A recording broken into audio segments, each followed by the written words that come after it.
வந்துட்டோம் குட்டி திருச்செந்தூருக்கே வந்துட்டோம். நம்ம திருச்செந்தூருக்கு அப்புறம் ரொம்ப பிரம்மாண்டமா நம்ம தென்காசி மாவட்டத்துல இருக்க ஆய்க்குடி முருகர் கோயில்ல தான் சூரசம்காரம் ரொம்ப சூப்பரா நடக்கும். இந்த கோயில் போனீங்கன்னா இதெல்லாம் மிஸ் பண்ணிடாதீங்க. ஒன்னொன்னா சொல்றேன். கோயிலே முதல்ல அமைதியாவும் நிம்மதியா இருக்கும். கோயிலோட கோபுரத்தை பாத்தீங்க அப்படின்னா நீங்க 6 வடை முருகனையும் கண்டிப்பா பாத்துடலாம். எல்லா சைடும் நீங்க கரெக்டா நோட் பண்ணி பாருங்க.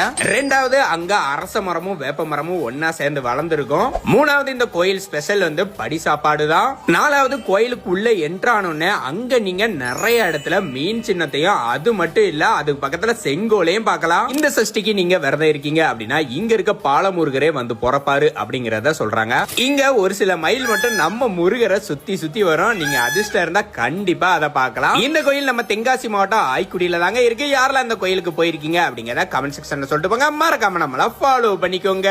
வரட்டா.